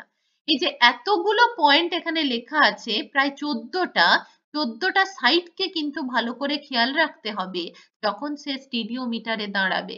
তো প্রথম পয়েন্ট কি না? প্রথম 1 নাম্বার পয়েন্ট কোথায়? খুঁজে বার কর, কোথায় লেখা আছে 1 নাম্বার পয়েন্ট? এই যে পাদানিটা কালো রঙের, যে হ্যাঁ, questionnaire and pencil on the clipboard or floor or gown. এই যে একটা কালো ব্ল্যাক কালারের যে মেশিনের তলায় পাদানি ছিল সেইটা, ঠিক আছে? সেইখানটা ফার্স্টে খেয়াল রাখতে হবে। questionnaire and pencil on clipboard on floor or gown, দিয়ে নিজের যে খাতাটাই তোরা তো লিখবি, তাহলে সেই খাতাটা তোদেরকে খেয়াল রাখতে হচ্ছে যে আমার হাইট ওয়েট কতটা থাকছে, তার সাথে কোন কোন জিনিসগুলো খেয়াল রাখতে হচ্ছে। দেখ, ফার্স্টে বলেছে অ্যাসিস্ট্যান্ট অন নি, এই যে পায়ের দুটো নি কে জুড়তে হবে, মানে পাটা এরকম ভাবে দাঁড়াবে, ফ্ল্যাট এরকম ভাবে দাঁড়াবে, ঠিক আছে? 1 নাম্বার, এই সরি 2 নাম্বার। 3 নাম্বার খোঁজ, কোথায় গেল 3? মেজার অন নিজ, মেজার্স অন নিজ মানে নিজে যে মেজারমেন্ট করছে তো হাইটটা ছোট, সে উঠে দাঁড়িয়ে দাঁড়ালে হবে না, তাকেও হাঁটু গেড়ে বসতে হবে, ঠিক আছে? 4 নাম্বার খোঁজ, right hand on science lean against back and base of both. Very good, বুঝতে পেরেছিস? একদম হাতগুলো পাশে থাকবে। অনেকে হাতগুলোকে সামনে নিয়ে এরকম এইরকম করে দাঁড়ায়, এরকম করে দাঁড়ালে হবে না, যেমন এই পাশে রেখেছে এইভাবেই রাখতে হবে। 5 খোঁজ। Left hand on knees together against both. Very good, মানে কি? লেফট হ্যান্ডটা হাঁটুর কাছে রাখতে হবে একদম এবং ওই নিচটা মানে বোর্ডের সাথে অ্যাটাচ থাকতে আর কি নিচটা। একদম, যে বোর্ডটা থাকবে আমাদের এটা স্টিডিওমিটার, তো স্টিডিওমিটারটা যেন গায়ে লেগে থাকে, ঠিক আছে? দেন 6 খোঁজ। এই যে নিটা দেখাচ্ছে, পজিশনটা দেখ, একদম মেশিনে লেগে আছে। 7 খোঁজ, দেখ পায়ের এই যে কাপ মাসেলটা লেগে আছে। 9 খোঁজ, হেড অন চিন, এই যে হেড আর চিন এটা যেন প্যারালালি সমান্তরাল থাকে। শোল্ডার লেভেল, কাঁধটা যেন ছুঁয়ে থাকে। 10 হলো। 11, child hand and arms are side, একদম আর্মস আর মানে হ্যান্ড, আমাদের বাহু এই জায়গাটা যেন একদম মেশিনটাকে টাচ করে রাখে। আচ্ছা 11 হলো। 12 খোঁজ। ম্যাম দেখতে পাচ্ছিস? একদম ওই হেডের সাথে একদম অ্যাটাচ থাকবে। Very good. 13, পিঠ পুরো লেগে আছে। 14, বাটাক পোর্শন পুরো লেগে আছে। হয়েছে। 15, এবার যেটা আমাদের head piece firmly on head, এবার হেড পিসটা আমি চাপ দেব। বোঝা গেছে? কতগুলো জিনিস ফলো আপ করলে স্টিডিওমিটারে দাঁড়িয়ে হাইট ওয়েট, এই হাইটটা মাপা, এই হ্যাঁ হাইটটা মাপা যায়। আমরা তো এইসব দেখি না, আমরা কি বলি দাঁড়িয়ে যা তো, এটা মাথার উপরে দেখি, এখানটা দেখে নিই, লিখে দিই। এটা কি প্রসিডিওর? হ্যাঁ, ওটাও প্রসিডিওর অবশ্যই। যারা জানে না তাদের জন্য ওটা প্রসিডিওর, আর যারা জানে তাদের জন্য এটা প্রসিডিওর। ওকে, এটাই হলো জানা আর না জানার মধ্যে পার্থক্য। চলো, দেন আমরা পড়ছি হেড সার্কামফারেন্স। এগুলো সব ক্লিনিক তোদের যে প্র্যাকটিক্যালটা আছে সেগুলোতে করতে হবে। এবার যখন লোকে দাঁড়াবে, হ্যাঁ অনেক সময় টিচাররা বলে এই তো এটাতে দাঁড়িয়ে যাও, এই তো এটা মাথা টাচ করো পিছন দিকে, দেখো এখানটা লাগিয়ে দেবে, যেটা উঁচু পোর্শন পাবে সেটা। হোয়াট? এটা আবার কি ধরনের পদ্ধতি? এই গোটা কথাগুলো বলেই না। সো স্টুডেন্টরা যেটা শেখার সেটাই শেখে, অর্ধেকটা শেখে, ঠিক আছে? এবং এই যে কোয়াক ডায়েটিশিয়ান যেমন হয়, কোয়াক নিউট্রিশনিস্ট হবে, ঠিক আছে? তো যে কোনো জিনিস শেখার সময় তার একদম মানে টপ টু বটম সেটা শিখতে হয়। যে হাইটটাও যদি দাঁড়িয়েই ওই হাইটটা নেওয়া যেত তাহলে তো সবাই হাইট মেপে নিত, তাহলে আর এটা জন্য পড়ার কি দরকার, তাই না? চলো, দেন আমরা পড়ছে হেড সার্কামফারেন্স। হেড সার্কামফারেন্স কিভাবে মাপছি ভালো করে দেখে নে, কারণ এই প্র্যাকটিক্যাল গুলো তোদের করতে হবে। Head circumference is a stand and procedure in the pediatric বাচ্চাদের usually to detect pathological condition accompanied by a large head or one of increasing size. যাদের মাথাটা খুব বড় তাদের কিন্তু সাইন দেয় যে তারা কোনো না কোনো প্যাথোলজিক্যালি ডিস্টারবেন্স আছে। As for example by hydrocephalus, যাদের মাথাটা খুব বড় হয় তারা হাঁটতে চলতে অনেক দেরিতে শেখে এবং এই মাথা বড়কে বলা হয় hydrocephalus. or too small a skull as with microcephalus, যাদের স্কালটা খুব বড় তাদের বলে হাইড্রোসেফালাস, আর যাদের ছোট্ট তাদের বলে মাইক্রোসেফালাস। ওকে, তো এটা মাপবো কি করে, টেকনিকটা দেখি। এটা পড়তে ইচ্ছে হলে পড়বি, বিরাট কিছু জিনিস নেই, এখান থেকে ইন্ডিকেশন দেয় যে হেলথ কন্ডিশন কেমন আছে। ওকে, টেকনিকটা জানতে হবে। চলো ভালো করে দেখে নাও, ছবিতে দেখতে পাচ্ছ, আমিও বলে দিচ্ছি। Measurement of head circumference should be done with a narrow less than 1 centimetre wide flexible, এটা একটা টেপ আছে, এই যে টেপটা দেখতে পাচ্ছিস, টেপ দিয়ে মেজারমেন্ট করা হয় যেরকম তোরা দর্জির দোকানে থাকে। Non stretch measuring tape, stretchable নয়, non stretch, made for fibreglass, অনেক এই গ্লাসটা আমাদের নেই, আমরা ভবিষ্যতে কিনে নেব, ফাইবার গ্লাস দিয়েও মাপা হয়, আমরা ওই ফিতেটা দিয়েও মাপি, ঠিক আছে? By placing it firmly round the frontal bone just superior to the supraorbital ridge, এবার তুমি এবার ভালো করে দেখো যে ফ্রন্টাল লোব বোন কোনটা, এই যে মাথায় যে এই উঁচু যে জায়গাটা কপাল যাকে বলে, এটা হলো ফ্রন্টাল লোব, তাই না? এই পোর্শনটা এখান থেকে বেন্ড করে ঘোরাতে হবে ফিতেটাকে। কোথায় নিয়ে যাব? Superior to the supra orbital ridge. Supra orbit মানে কোনটা? গোটাটা, ঠিক আছে। passing it round to head at the same level on each side, সমানভাবে ঘোরাতে হবে, উঁচু নিচু থাকলে হবে না। and laying it over the maximum occipital prominence at the back, এই যে পিছন পর্যন্ত, এই যে পিছনটা, মাথার ঠিক পিছনটা, এটাকে কি বলে? occipital prominence at the back measurement should be made to the nearest 0.1 cm plus minus হতে পারে।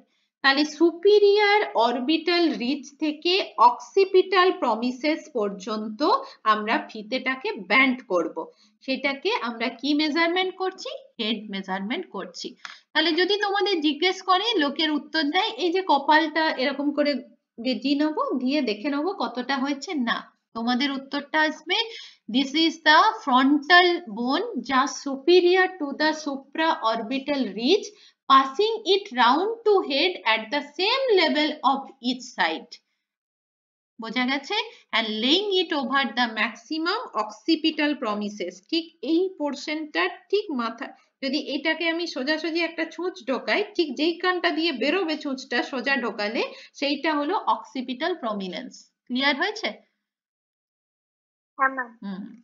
দেন হলো চেস্ট সার্কামফারেন্স, দেখতে পাচ্ছিস বাচ্চা চেস্ট মাপছে, চেস্ট মানে এইখানটা, চেস্ট মানে এইখানটা নয়, চেস্ট মানে এইখানটা, ঠিক আর্মের তলাটা, ঠিক আছে, এই পোর্শনটা। দেখো কি বলেছে না, কি দিয়ে মাপছি আমরা না, এ narrow flexible non stretch fibre glass tap should be used and measure made at the nipple line, মানে আমাদের ব্রেস্টের যে নিপিল লাইন আছে এখান থেকে নিপিলের ওপর দিয়ে যাবে, সেটাকে বলা হচ্ছে measurement of chest circumference. Clear? আচ্ছা, and measure made at the nipple line, preferably at mid inspirations. Measurement should be made of the nearest 0.1 cm.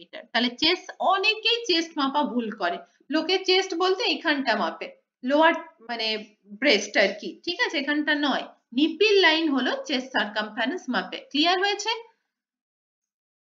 হ্যাঁ ম্যাম। দেন আসছে মিড আপার আর্ম সার্কামফারেন্স, এটা খুব ইম্পর্টেন্ট। না, poor muscle development or muscle wasting are cardinal feature of all forms or protein energy malnutrition in early childhood, তাই না? মুকা, MUSC at least মুকা দিয়ে আমরা কি মাপি? যে বাচ্চার ফ্যাট মাস কতটা আছে সেটা ইন্ডিকেশন করে, যে বাচ্চাটা কতটা কি বলে তা মানে ম্যালনারিশড অর ম্যালনারিশড নয় সেটা ইন্ডিকেশন দেয়। এই mid upper arm circumference MUSC or Mac বলে অনেক সময়, এটা হলো ম্যাকের লিপস্টিক বা ম্যাকের কসমেটিক্স প্রোডাক্ট নয়, এই হলো mid upper arm circumference. Cup circumference recognised to indicate the status of muscle development, কেমন তার মাসেল মাসটা কতটা মজবুত, কতটা জোর আছে, এটা মাপে কি করে, খুব ইম্পর্টেন্ট, দেখে নে, একটু আগে দেখাচ্ছিলাম। The MUSC is taken of the left hand, সবসময় MUSC লেফট হ্যান্ডে মাপতে হয়, কখনো রাইট হ্যান্ডে MUSC মাপতে নেই, কারণ রাইট হ্যান্ডটা অনেক বেশি শক্ত হয়, আমরা তো সবাই কি রাইট হ্যান্ডই তো, লেফট হ্যান্ডই তো নই, তো ওই জন্য এইখানে মাসেল মাসটা আমাদের অনেক বেশি স্ট্রং থাকে rather than the left hand, তো MUSC সবসময় লেফট হ্যান্ডে মাপতে হয়। MUSC is taken on the left hand is midpoint between the tip of the acromion, এইখানে যে হাড়টা তোরা হাত দিয়ে ফিল করবি এটাকে বলে acromion region, আর এই যে অংশটা, এই যে কনুই এলবো, এটাকে বলে scapula, at the tip of the olecranon of the forearm bone ulna with the arm flexible at the elbow at the right angle, মানে কি acromion region আর olecranon, কি বললাম? অ্যাক্রোমিয়ান আর অলিক্রেন, এই যে দুটো জায়গার প্রথমে আমরা টেপ দিয়ে এটা মেপে নেব, তার যে মিড পয়েন্টটা হবে, মিড পয়েন্ট যেটা মিডল পয়েন্ট, সেটা পেন দিয়ে এরকম একটা স্পট করব, তারপর সেটা এই টেপ দিয়ে মেজার করে দেখব যে তার MUSC কত আছে। বোঝাতে দেখতে পারলাম? হ্যাঁ ম্যাম। এই দেখ, এটা অলিক্রানন, এটা এই সরি এটা হলো অ্যাক্রোমিয়ান রিজিয়ন, এই যে হাড়টা দেখতে পাচ্ছিস এটা হলো অলিক্রানন। এই যে মিড পয়েন্টটা, এই যে দাগ দিয়ে দিয়েছে, এই যে অ্যারো দিয়ে দেখিয়ে দিয়েছে, এবার টেপ দিয়ে এটা মেজারমেন্ট করবি, এরকম ক্রস করতে হবে টেপটা, যেখানে এসে এটাকে মিড করবে সেই জায়গাটা মেজারমেন্ট নিতে হবে। হয়েছে? হ্যাঁ ম্যাম। এবার শোন, the reading is taken up to the nearest millimeter with the tap of still the position, সব থেকে নিয়ারেস্ট যেটা আসবে সেটাই কিন্তু নিতে হবে। Reading below 12.5 indicate severe pen, 12.5 এর নিচে যাদের এমইউএসি হবে তারা suffer from the severe pen. 12.5 থেকে 13 হলে মডারেট, আর 13.5 এর ওপরে যারা থাকবে তারা হলো নর্মাল। ক্লিয়ার?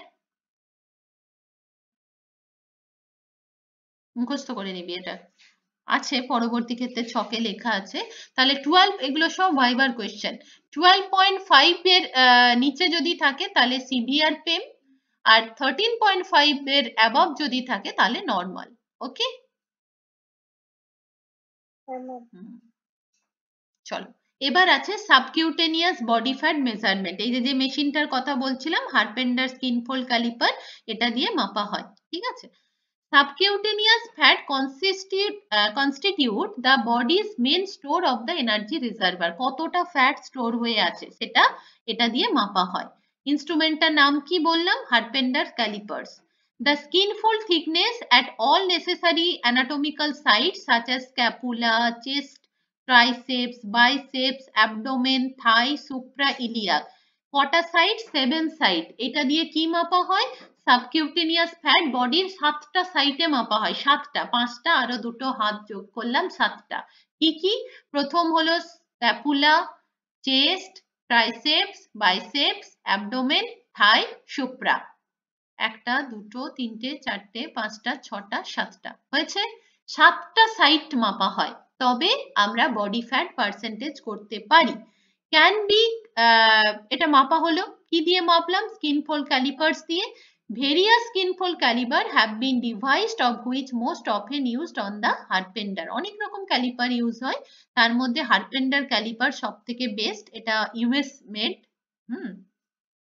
এবং এছাড়া ল্যাঞ্চ ক্যালিপার আছে, ইউএসএ এমআরএনএল ক্যালিপার্স আছে, এগুলো মাপা হয়। দা ক্যালিপার, এই ছবিগুলো একটু নেট খুলে সার্চ করে দেখে নিবি কেমন দেখতে হয়, তাহলে ভবিষ্যতে যখন নিজেরা কাজ করবি আগামী দিনে তোদের বুঝতে সুবিধা হবে মেশিনটাকে কি মেশিন বলে। The caliper use should have be standard contact surface pinch area 20, এটা যখন আমরা মাপবো আমি দেখিয়ে দেবো বা শিখিয়ে দেবো যে কিভাবে কাজ করতে হয়। হ্যাঁ, ব্যাস এইটুকু জেনে রাখ যে এটাকে হারপেন্ডার ক্যালিপার্স বলে। ইনস্ট্রুমেন্টটা দিয়ে বডি ফ্যাট পার্সেন্টেজ করা হয়, বডি ফ্যাট পার্সেন্টেজ 7টা সাইটের মাপা হয়। 7টা সাইটের মধ্যে এই নামগুলো হলো, মুখস্থ করে নিবি। বেশ, এবার যাচ্ছে, হ্যাঁ এটা তো পড়ানোর কিছু নেই, এটা বলেই দিলাম, তো এটা একটু নিজেরা একটু দেখে নিবি। হ্যাঁ, তা আমি শুধু বলে দিচ্ছি যে 7টা সাইট কোথায় কোথায় আমরা মাপছি। সাবস্ক্যাপুলার কোথায় কোথায়? সাবস্ক্যাপুলার জোনটা কোথায়? ম্যাম পিছে। এই যে ডায়াগোনালি মাপতে হয়, এই যে বুঝতে পেরেছিস? এরকম সোজা হয়ে দাঁড়াবি, এখান থেকে পিঞ্চ করে ফ্যাটটাকে তুলতে হয়, দিয়ে সেটাকে মেজারমেন্ট করতে হয়। সাবস্ক্যাপুলার। সুপ্রাইলিয়াক কোথায়? ইলিয়াক চেস্ট, বলো কোথায় জানো সুপ্রাইলিয়াকটা? ম্যাম কোমরের কাছে। Very good. ট্রাইসেপস? ম্যাম হাতের সামনে, না স্যার পিছন দিকে। পিছনটা, পিছনটা বাইসেপস, সামনেটা ঠিক তার পিছনটা হলো ট্রাইসেপস। পাশে দেখবো বাইসেপস, এটা মিড পয়েন্ট, হ্যাঁ ঠিক তার পিছনটা হলো ট্রাইসেপস। ঠিক আছে? থাই তো আমরা জানি, মিড থাই, মিডের থাইয়ের মিড পোর্শনটা।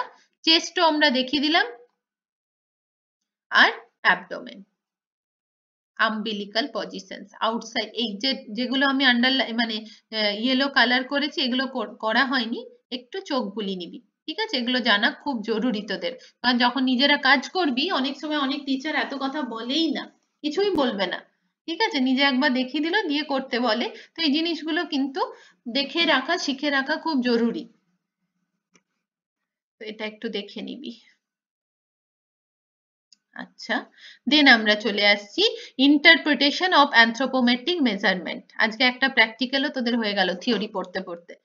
অ্যাসেসমেন্ট অফ দ্য চিলড্রেন, তা আমরা তো অ্যাসেসমেন্ট করছি নাকি, ইন্টারপ্রিটেশন করতে হবে। তো কি বলছে, by the use of mean and standard deviation values, SD value, mean value, যখন স্ট্যাটিস্টিক্যাল অ্যানালাইসিস করবি যে কোনো জিনিসের তো একটা ভ্যালু বেরোয়, সেটাকে আমাকে বলতে হবে সেটা দেখে যে সেটা ভালো না খারাপ, কতটা ভালো কতটা খারাপ, মানে যেটা আমাদের নর্মাল ভ্যালু গ্রেটার দেন 13.5, সেটা থেকে কম না বেশি, কতটা কম কতটা বেশি, সেটাকে মেজারমেন্ট করা হয়, স্ট্যান্ডার্ড ডেভিয়েশন বলে। by calculating percentage of the median value, ওই যে mean median mode statistical analysis এর মাধ্যমে অ্যাসেসমেন্ট করা হয়। by comparing with percentile, এগুলো তোরা এখনো অতটা মানে জানিস না, বা টার্মিনোলজি গুলো শুনে রাখ, ভবিষ্যতে যখন তোরা রিসার্চের কাজে যুক্ত হবি, পেপার লিখবি, তখন এই কথাগুলো আসবে ঘুরে ফিরে। Reference data where median value is the 15 centile, 15 percentile, এই কথাগুলো কেন ইউজ হয় একটু খুলে পড়লে বুঝতে পারবি। আর আদারওয়াইজ যদি বুঝতে না পারিস, কখনো কারো জানার যদি ইচ্ছে থাকে আমার কাছে বসতে পারিস, আমি শিখিয়ে দেবো। আচ্ছা, দেন এই যে determination of nutritional status using weight and height, তার যে চার্ট, এগুলো মুখস্থ করতে হবে। The preschool children according to underweight, underweight কাকে বলে, ওয়েট ফর এজ, যখন বয়সের সাথে ওজনটা বাড়ে না তাকে বলে আন্ডারওয়েট। স্টান্টিং কাকে বলে, হাইট ফর এজ, যখন বয়সের সাথে উচ্চতাটা বাড়ে না। ওয়েস্টিং কাকে বলে, ওয়েট ফর হাইট, যখন উচ্চতার সাথে ওজনটা বৃদ্ধি পায় না।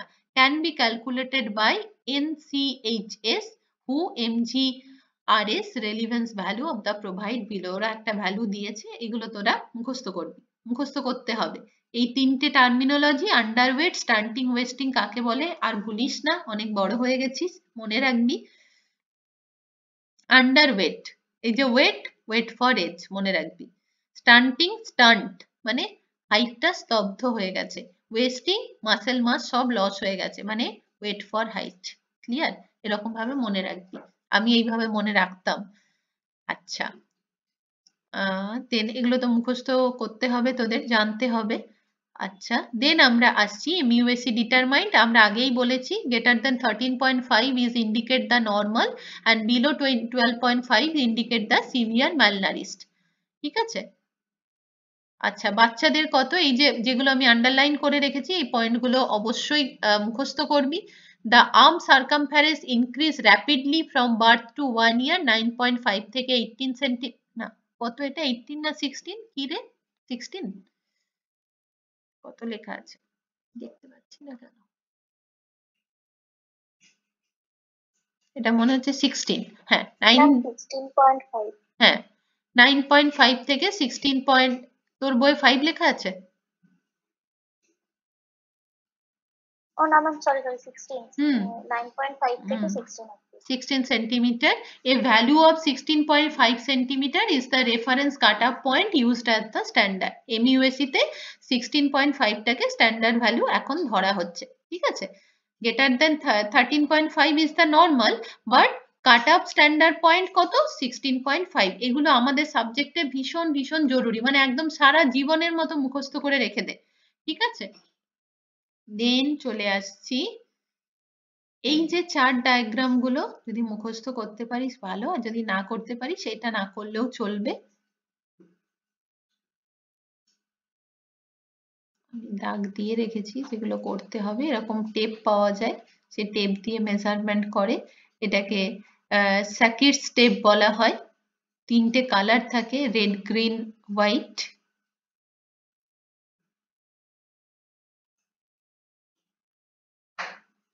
এই যে ইয়েলো, এই যে বললাম না, a measurement in the yellow zone measures the child is the risk of malnutrition, আর red zone means the child is accurately malnourished, আর green zone the child properly nourished. মানে গ্রিন কালার থাকে, yellow থাকে আর red থাকে, 3টে colour থাকে এই টেপটায়। দিয়ে এই টেপটা দিয়ে যখন আমরা মাপি MUSE, তখন আমরা সেটা ভালো করে বুঝতে পেরে যাই যে কোন জোনে আছে। এটা একটা ক্যালকুলেশনস, এগুলো সব অনলাইনে আজকাল হয়ে যায়, সূত্রটা মনে রাখতে পারিস, ভবিষ্যতে কাজে লাগতে পারে। Measurement made the arm circumference C1 and triceps, এটা আরো ইজি সূত্র আছে, আমি শিখিয়ে দেবো, সেটা PVF দিয়েই মাপা যায়, MUSE দিয়ে করার দরকার পড়ে না এখন। আচ্ছা, দেন আসছি অ্যাসেসমেন্ট অফ দ্য অ্যাডাল্ট। অ্যাডাল্টের অ্যাসেসমেন্ট কিভাবে করব? সহজ পদ্ধতি কি না, বডি মাস ইন্ডেক্স, আর বেশি নেই, আর বোর হতে হবে না, একটুখানি আছে। Body mass index BMI, BMI কে আর একটা কি নামে ডাকা হয়? কিউলেট ইন্ডেক্স, ঠিক আছে? BMI কি করে মাপা হয় বলো? Weight in KG by height in metre square, এটাই তো ফর্মুলা। এবার এইটা কিন্তু ভালো করে মুখস্থ করে নিতে হবে, বুঝতে পেরেছো? গ্রেড 1, গ্রেড 2, গ্রেড 3, নর্মাল কত 18.5 থেকে 20, আর ওবেস কত না গ্রেটার দেন 30 হলো গ্রেড 3 ওবেস। এটা ভালো করে মুখস্থ করে নেবে, সারা জীবন প্রতিনিয়ত কাজে লাগবে, আর পরীক্ষার সময় কোশ্চেন আসেই আসে, write the short note of BMI, বা তখন তোমাকে কিন্তু এটা পুরোটাই লিখতে হবে, ঠিক আছে? আর যদি লিখতে নাও বলে, এতটা মুখস্থ করে নেবে, বলার সাথে সাথেই যেন তুমি লিখে দিতে পারো। হিউলেট ইন্ডেক্স কাকে বলে? This is also the another name of BMI। সূত্র কি? আচ্ছা, দুটো, এটা এই যে ফর্মুলাটা, এটা দিয়েছিল James at all. BMI has good correlation with adiposity, আর এখানে দেখ on the basis of available data Asia of WHO expert, মানে WHO দিয়েছে এটা, তোরা এই WHO টা মুখস্থ করলেই হয়ে যাবে। আর যদি বলিস না আমরা এই এশিয়ানটা মুখস্থ করব, এটাও মুখস্থ করতে পারিস, তো যেটাই মুখস্থ করবে সেটা কিন্তু মেনশন করে দিতে হবে যে তুমি কোনটার BMI লিখেছো, কার কার ফলো করেছো BMI টা, ঠিক আছে? সূত্র ভেরি ভেরি ইম্পর্টেন্ট, ভালো করে মুখস্থ করে নেবে। Weight in KG by height in metre square. আচ্ছা, এবার চলে আসছি ওয়েস্ট হিপ রেশিও, এটাও একটা ফর্মুলা। ওয়েস্ট হিপ রেশিওর ফর্মুলা কি? ওয়েস্ট বাই হিপ, তাই তো?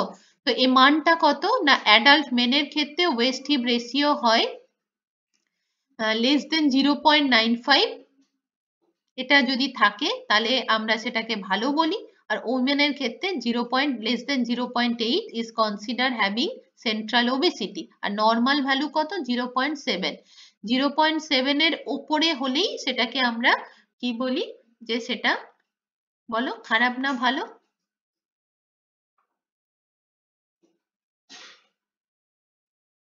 0.7 এর ওপরে হলে খারাপ না ভালো? ওয়েস্ট হিপ রেশিও খারাপ, ওবেসিটি হয়ে যাচ্ছে তো, সেটা ইন্ডিকেট করছে ওবেসিটি। 0.7 হলো নর্মাল, তার উপরে যদি হয় তার মানে তো ওবেস হয়ে যাচ্ছে, তার নিচে যদি হয় আন্ডার নারিশড হয়ে যাচ্ছে, তাহলে অবশ্যই খারাপ, ঠিক আছে?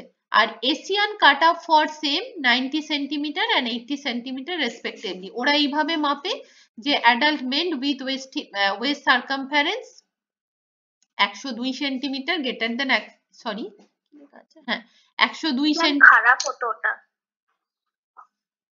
কোনটা? 0.7 টা না, 0.7 তো ভালো, নর্মাল। 0.7 কম হলে আর কি, কম হলে খারাপ, বেশি হলে ভালো, নাকি? মানে ভালো বলতে ওটা তো মানে 0.7 টা নর্মাল, আর বেশি হলে তো ওটাও তো খারাপই হচ্ছে। একদম, বেশি হলেও খারাপ, কম হলেও খারাপ, দুটোই খারাপ। তো তোরা যখন এগুলো লিখবি তখন দুটোই মেনশন করতে পারিস, একটাও মেনশন করতে পারিস, তা আমি বলবো এটা লেখাই better. Adult men and waist hip ratio greater than 0.85 and women greater than 0.8 are considered having central obesity. The normal value is 0.7. একদম মানে মাথায় ঢুকিয়ে নে, এগুলো আর ভুলবি না। আর ব্রোকাস ইন্ডেক্স কাকে বলে? এটা আমরা অলরেডি শিখে ফেলেছি, আমরা ডায়েট চার্ট করতে গিয়ে। the height in centimeter minus 100 ideal body weight in the kg, এই প্রত্যেকটা অ্যানথ্রোপোমেট্রিক ডিটারমিনেশনস। এবার আসছে এজ অ্যাসেসমেন্ট, বয়স কিভাবে মাপে জানা আছে কারু?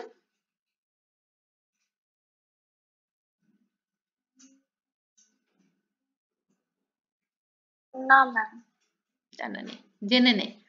Accurate age assessment in rural and urban area in developing country like India is quite difficult. এটা মাপা সত্যি খুব মানে শক্ত কাজ যদি না কেউ ঠিকঠাক করে তার বয়সটা বলে। As many of them are ignorant of their exact age, তারা ইগনোর করে, ও আমার বয়স ওই ওই 40-42 মধ্যে, আমরা এখনো সঠিক বয়স বলি না, এটা আমাদের এক misconception. Occasionally may employ a system of age classification different from the western method. Western method Indian method এ সম্পূর্ণ আলাদাভাবে ক্যালকুলেশন হয়। Most of the are illiterate, এখানে ম্যাক্সিমাম লোক অশিক্ষিত, তাই জানেই না তারা, এবং parent do not keep any document or evidence of birth certificate, immunization AWC anganwadi centre card available with the mother in the only evidence is the collecting data of the birth of child. তাহলে basically এখানে মাপার একটাই পদ্ধতি, more exact age assessment is desirable in the anthropometry of young children specially for the PEM child. তো anthropometric মেজারমেন্টের মাধ্যমে অনেক সময় অ্যাসেস করা যেতে পারে যে এই বয়সে বাচ্চাদের মোটামুটি এই রকম হাইট বা ওয়েট হওয়ার কথা, তাহলে এর বয়স এখান থেকে এত দূরের মধ্যে হতে পারে। ঠিক আছে, বোঝা গেছে কি বললাম? আর একটা ভাবে মাপা হয় যে age assessment can be done accurately using calendar based on local event. যে অনেকে বলে ওই যে গ্রামের ওই পুজোটা হচ্ছিল সেই দিন ওই বাচ্চাটা জন্মেছিল, ঠিক আছে, এইভাবে অনেক সময় তাদেরকে মানে ওই জাজমেন্ট মানে বলা হয় যে এইভাবে অ্যাসেসমেন্ট করা হয় এজটা। বেসিক্যালি হলো বার্থ সার্টিফিকেট। তো ম্যাক্সিমাম লোক এখানে অশিক্ষিত, বাচ্চা এখনো হসপিটালে হয় না, দাইমা দিয়ে হয়, তো কোথায় বার্থ সার্টিফিকেট পাবে, তাই না? তো আর বিভিন্ন হসপিটালেও অঙ্গনবাড়ি সেন্টারেও লোকে যেতে চায় না, গেলেও তাদের ইগনোরেন্সির জন্য সেই ডেটাগুলো পর্যাপ্ত পরিমাণে তারা স্টোর করে রাখে না, হারিয়ে দেয়, তো তার ফলে সেটা জানা সম্ভব হয়ে ওঠে না। হয়েছে? আপাতত আজকে লিমিটেশন বললে এটা শেষ হবে। সবার নেট শেষ করে দিয়েছি নাকি আমি? Limitation of the anthropometry. Limitation কি? এটাও খুব important. The result may not be accurate if the instrument used are not calibrated properly. যদি তুমি সঠিকভাবে ইনস্ট্রুমেন্টটা চালাতে না জানো তাহলে তোমার রেজাল্ট ঠিকঠাক দেবে না। তুমি যদি হাইট মাপতে না জানো, ওয়েট মাপতে না জানো, তাহলে তোমার রেজাল্ট দেবে কি? দেবে না। This method results should be compared with other assessment to get final result. অন্য গুলোর সাথেও কম্পেয়ার করে এই রেজাল্টটাকে কি করা হয়? অ্যাসেসমেন্ট করা হয়। Reference standard should be revise constantly. বললাম না এই পেপারে সমস্ত কিছু প্রতিনিয়ত পরিবর্তন হয়। Sometimes age of child is difficult to determine. কখনো কখনো সে যদি তার নির্দিষ্ট বয়সটা না জানে সেটা ডিটারমাইন করাই খুব critical. The use of sample percentile of height weight cannot be done or early mature, late mature and those of the intermediate maturing timing. এগুলো কখনোই ডিটারমাইন করা খুব ডিফিকাল্ট হাইট ওয়েট দিয়ে।